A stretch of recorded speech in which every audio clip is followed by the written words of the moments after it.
كنت واقف عم ببيع البسطة، اجت البلدية.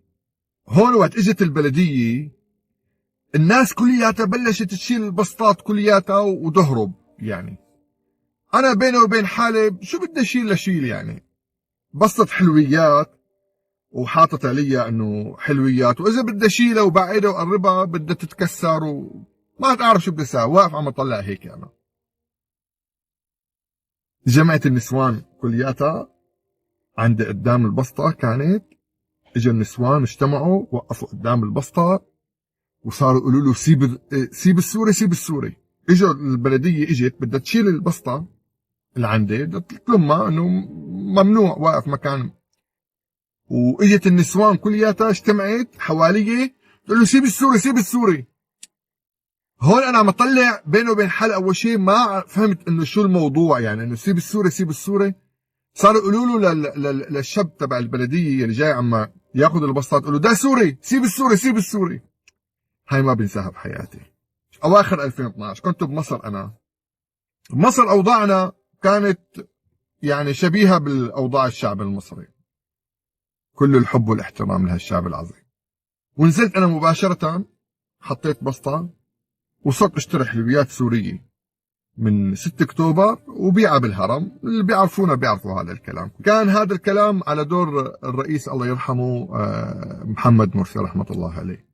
ومن بعدها الموضوع كمان انا عم احكي الفتره كانت بين الرئيس مرسي حتى استلم الرئيس السيسي. هون بهذا الوضع كان في حملات كتير تطلع، حملات امنيه وتطلع حملات كذا، ما تخلي حد يبسط بالشوارع، ما تخلي كذا. انا واحد من الناس ومعي كثيرين سوريين كمان، يعني ما بس انا، كنا ننبسط بيننا وبين هالمصريين. المصريين بعدوا لنا هيك مكان يزيحوا لنا يعني ونحط حق معاهم.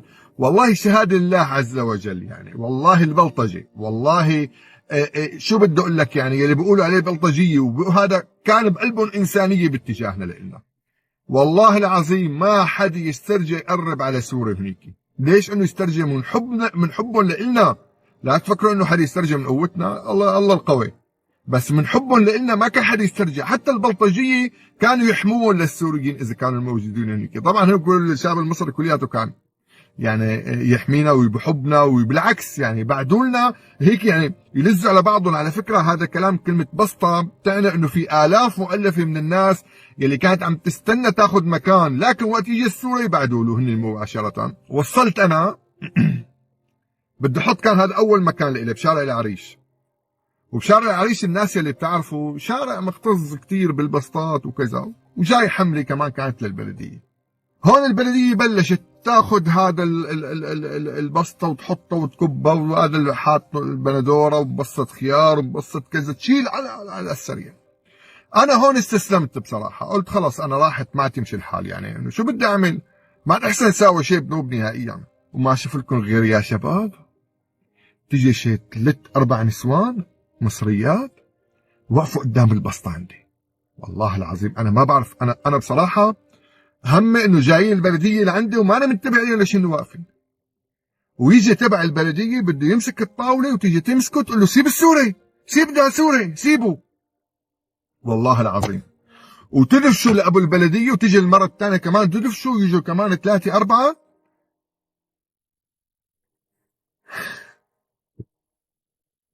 ما تحسن كمل.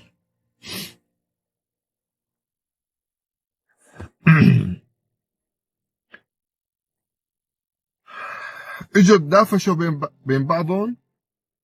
وصلت انا لمرحله من المراحل عم اطلع فيهم انا، وبدي اقول له انه خلص يا جماعه، يعني خلص انا معلش خلهم ياخذوهم بلا هالعلقه. انه صارت مدافشه وصارت معايطه وصارت يجتمعوا الشارع كله على البلديه. هون نزل معاهم هن ضابط مع البلديه، صار يقول لهم انه شوفي يعني شوفي شو عم تعملوا، هذا سوري وهم مش عاوزين انه نحن نقرب عليه. قام سالني قال لي انت سوري؟ قلت له ايه. قال لي هاي الحلويات سوريه؟ قال لي بكم الطبق؟ انا عم اطلع يعني المنظر بصراحه، انا يعني انه لا يتقاتلوا بين بعضهم، بس خلص انا بمشي يعني برحل كذا. قلت له انا بس اعطيني وقت انه ضب. قال لي لا خلص خليك واقف، ما في داعي انك تمشي انت.